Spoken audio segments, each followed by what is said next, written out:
La voiture contient un ensemble de systèmes tels que chaque système se compose à un ensemble de capteurs qui permettent à la voiture de bien fonctionner. Dans cette vidéo, nous découvrirons les différents noms de capteurs, et son rôle et sa fonction dans la voiture.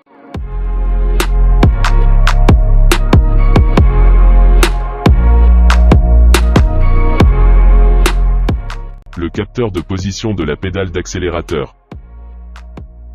Le capteur de pression de suralimentation. Le capteur d'arbre à cam. Le capteur haute pression du carburant. Le capteur de température de carburant. Le capteur de température du liquide de refroidissement. Le capteur de régime moteur. Le capteur de température d'air. Le capteur de cliquetis. La capteur de débitmètre d'air. Le capteur de température d'huile. Le capteur de boîte de vitesse. Le capteur de position du papillon. Le capteur de choc d'airbag. Le capteur de pression de pneus. Le capteur d'oxygène. Le capteur de position de la pédale d'accélérateur. Le capteur de position de la pédale d'accélérateur détecte la position exacte de la pédale d'accélérateur, il mesure et traduit le désir du conducteur d'augmenter la vitesse du véhicule. Il est intégré à la pédale d'accélérateur, il est composé de deux potentiomètres et convertit l'action du conducteur en signal électrique. Les deux signaux des pistes sont commarés en permanence afin de réaliser un autodiagnostic. Il détermine l'état de charge du moteur et informe le calculateur du ralenti et de la pleine charge. En cas d'absence du signal, le moteur tourne en ralenti accéléré. On distingue plusieurs types de capteurs de position de pédale d'accélérateur, capteur potentiométrique, capteur d'angle à effet Hall, capteur inductif. Le capteur de pression de suralimentation.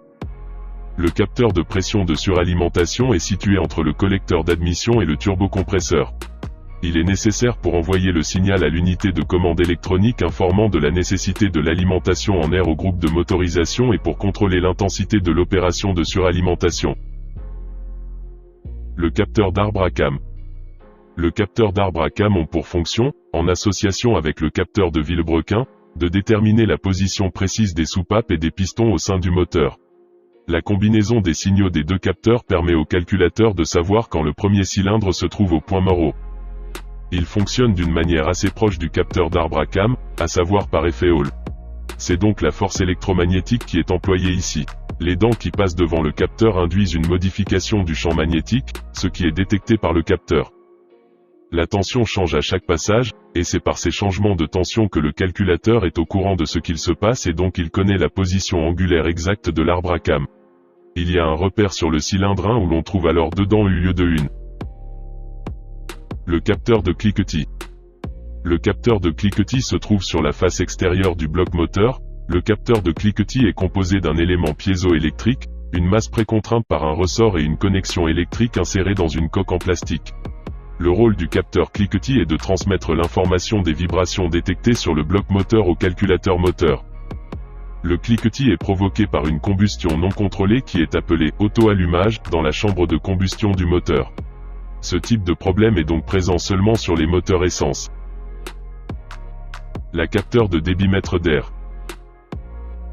Le débitmètre d'air est une pièce mécanique indispensable, il est fixé du côté duquel le moteur absorbe l'air, qui permet de mesurer la masse d'air et ainsi que sa température pénétrant dans le moteur afin de transmettre cette information au calculateur moteur. On distingue deux types de capteurs de débitmètre d'air. Le débitmètre massique à fil chaud. Dans ce système on fait passer le flux d'air à travers une buse dans laquelle est placé un fil de platine de 70 microns maintenu à une température constante d'environ 120 degrés Celsius. Plus le fixe d'air est important, plus le fil sera refroidi. Pour pouvoir maintenir sa température constante, il faut augmenter l'intensité qui traverse le fil. En comptabilisant la quantité d'électricité qu'il faut fournir, le calculateur connaît la quantité d'air admis dans le moteur. Les variations d'intensité de courant électrique d'alimentation de fil sont transformées par une résistance de précision, en un signal de tension transmise au calculateur. Le débitmètre massique à film chaud. Le principe de fonctionnement est basé sur le même que le débitmètre à fil chaud, à savoir le principe de la température constant. Par contre, l'élément porté à température constante est désormais un film chaude placé perpendiculairement à l'écoulement. Il est léché par l'air sur ses deux faces, supprimant les problèmes d'encrassement. Le débitmètre d'air est fixé sur le bloc filtre à air. La durée de vie d'un débitmètre d'air est difficile à déterminer. Il peut ne jamais être changé au cours de la vie d'une voiture, tout comme il peut défaillir après quelques kilomètres.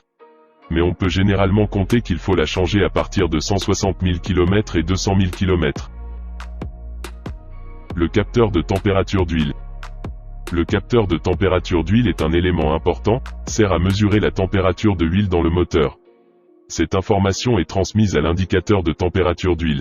Cette pièce est généralement située sous le carter d'huile, bien que son emplacement doit être indiqué dans la documentation technique du véhicule. Le capteur de boîte de vitesse. Le capteur de boîte de vitesse détecte la vitesse de rotation de la boîte de vitesse. Il l'envoie au calculateur pour réguler la pression de changement de rapport et pour décider à quel moment quel rapport doit être engagé.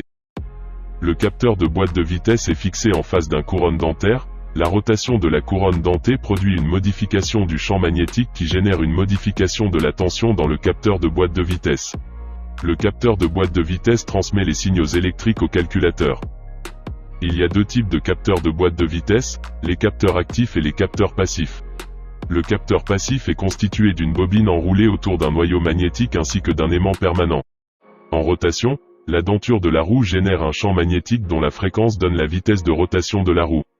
Cette technologie ne permet pas de détection à très faible vitesse. Capteur actif, l'avantage principal de la technologie active est d'avoir un signal à amplitude constante compris à faible vitesse ou à vitesse nulle, ce qui permet une utilisation plus précise du signal de vitesse de rotation et un meilleur fonctionnement de tous les systèmes liés à ce signal. Le capteur de température du liquide de refroidissement. La sonde de température du liquide de refroidissement est un composant du circuit de refroidissement du moteur. Ces capteurs est un capteur de lecture, le calculateur l'utilise pour déterminer la température du moteur. Elle permet de contrôler la température du liquide et prévient le conducteur en cas de surchauffe. Cette sonde est reliée à un indicateur situé sur un écran de contrôle du tableau de bord. En fonction de la température, le calculateur ajuste le temps de préchauffage et de post-chauffage, et ajuste le débit de démarrage et le régime de ralenti, autoride le recyclage des gaz d'échappement, et ajuste le débit de carburant, et limite le débit inject si la température du liquide de refroidissement est critique, et commande la mise en marche des motoventilateurs, et commande les voyants d'alerte. Le capteur contient une thermistance CTN, la valeur de la résistance baisse quand la température de liquide de refroidissement augmente. Le capteur de régime moteur. Le capteur de régime moteur, encore appelé capteur PMH, point Moreau, ou capteur Villebrequin, est un instrument électronique du moteur dont le rôle est d'informer l'unité de contrôle du moteur du régime sur lequel on se trouve, afin qu'il puisse savoir quand et quelle quantité de carburant injecter. Le capteur de régime moteur se trouve au niveau du volant moteur. Il permet de calculer le régime moteur et, ainsi, d'adapter l'injection du carburant. Ce capteur remplit une double fonction: informer le calculateur de gestion moteur sur la position du piston et sur la vitesse de rotation du Villebrequin. Il existe deux types de conception de capteurs de régime moteur. Le capteur de régime moteur de type inductif sont munis d'un aimant et d'une bobine permettant une réaction électromagnétique. Lorsque les dents passent devant le métal, elles perturbent le champ magnétique, ce qui provoque alors un courant proportionnel à la vitesse de rotation du volant moteur, et envoyer directement un signal électrique au calculateur, ces signaux sous forme d'un signal sinusoïdal. Le capteur de régime moteur de type FEOL est alimenté par le calculateur. Lorsque le moteur tourne, le capteur envoie directement un signal électrique au calculateur à chaque dent de volant moteur, ces signaux sous forme d'un signal carré. La durée de vie d'un capteur PMH est difficile à déterminer. Il peut ne jamais être changé au cours de la vie d'une voiture, tout comme il peut défaillir après quelques kilomètres. Le capteur de température d'air. Le capteur de température d'air informe le calculateur de la température de l'air admis dans le moteur. Grâce à cette information, le calculateur détermine le volume d'air théorique, et l'avance à l'injection et le débit d'injection et l'activation d'un chauffage additionnel si nécessaire. Le capteur de température d'air est intégré au débitmètre d'air, dans le système d'admission de moteur. Il est constitué d'une thermistance de type CTN, plus la température augmente plus sa valeur de résistance diminue, d'où une baisse de la tension du capteur. Le calculateur évalue les valeurs de la tension qui sont en rapport direct avec la température de l'air d'admission. Les températures basses donnent des valeurs de tension élevées et les températures élevées donnent des valeurs de tension basse au capteur. Le capteur de position du papillon. Le capteur de position papillon indique l'angle d'ouverture du papillon. Ils sont fixés directement sur l'axe du papillon. Il est placé sur le côté de collecteur d'admission de moteur et convertit la valeur angulaire du papillon en signal électrique vers le calculateur. Le capteur de position papillon sert à déterminer la position du papillon. Ce capteur est transmis au calculateur de gestion moteur la position de papillon et les états de fonctionnement du moteur si en ralenti ou pleine charge, et cela contribue le calculateur au calcul de la quantité de carburant nécessaire pour injecter dans la chambre de combustion. Ce capteur est très important car le calculateur l'utilise pour déterminer le mode de fonctionnement du moteur et déconnecter la climatisation et le contrôle pollution de gaz et pour adapter l'augmentation de puissance et dans un tas d'autres choses. Un capteur de position papillon comporte 3 câbles au minimum. Un câble noir de masse, un câble d'entrée de 5 volts et un câble de sortie de signal. Lorsque le papillon est ouvert, plus la tension du signal augmente dont le capteur. Lorsque le moteur en ralenti, la tension doit être entre 0,5 volts et 1 volt, selon les constructeurs. Et lorsque le moteur en pleine charge, la tension doit être entre 3,5 volts et 5 volts, selon les constructeurs. Le capteur de choc d'airbag. Les capteurs de choc ou d'accélération sont montés directement dans le calculateur, et installés, à l'avant ou sur le côté du véhicule. Les capteurs avant sont toujours doublés. Ces capteurs fonctionnent généralement selon le principe de l'effet ressort-masse. Le capteur renferme un rouleau rempli de poids normalisés. Le rouleau est entouré d'une lame de ressort en bronze dont l'extrémité est fixée respectivement au rouleau et au boîtier du capteur. Un mouvement du rouleau est donc possible uniquement lorsque la force vient d'une certaine direction.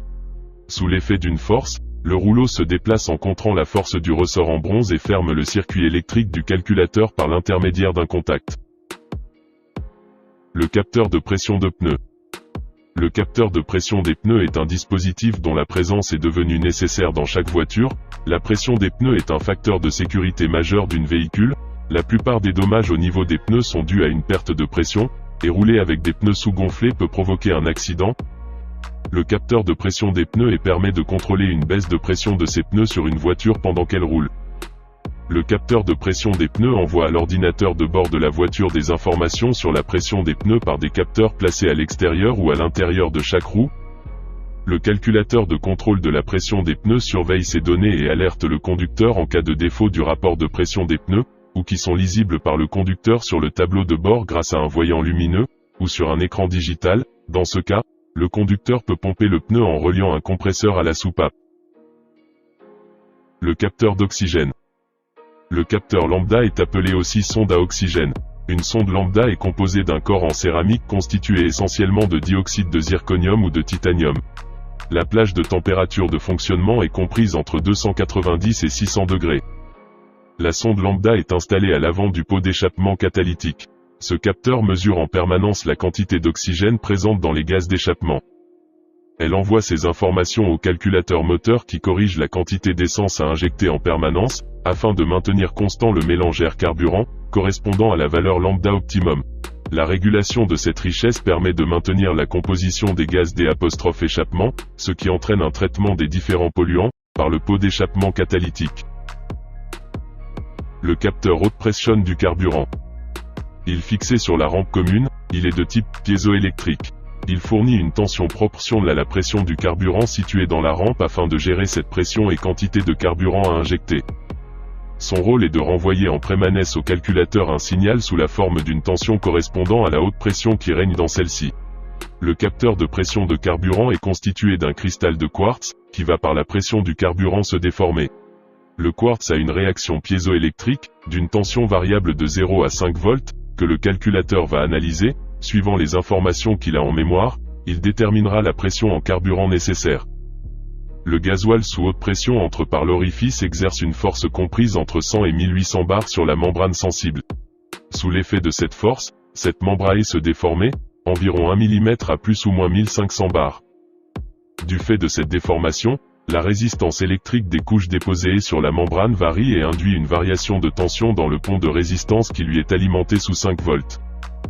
Cette variation de tension couvre une plage de 0 à 70 mV en fonction de la haute pression appliquée. Elle est ensuite amplifiée le circuit électrique d'exploitation pour atteindre un niveau de 0,5 à 4,5 volts. Le capteur de température de carburant.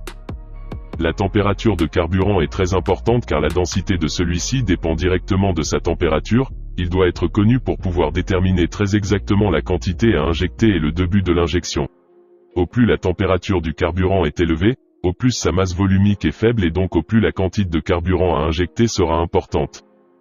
Le capteur de température de carburant en forme est le calculateur de la température de celui-ci. Il est implanté sur le circuit de retour pour réservoir au niveau de la pompe haute pression ou sur la rampe haute pression selon les systèmes. C'est un capteur résistif de type coefficient de température négative. La plupart des sondes de température dans l'automobile sont de type à résistance variable. Le paramètre physique qui varie en fonction de la température et la résistance de matériaux qui constituent le capteur. N'oubliez pas de vous abonner à la chaîne pour obtenir toutes les nouvelles informations.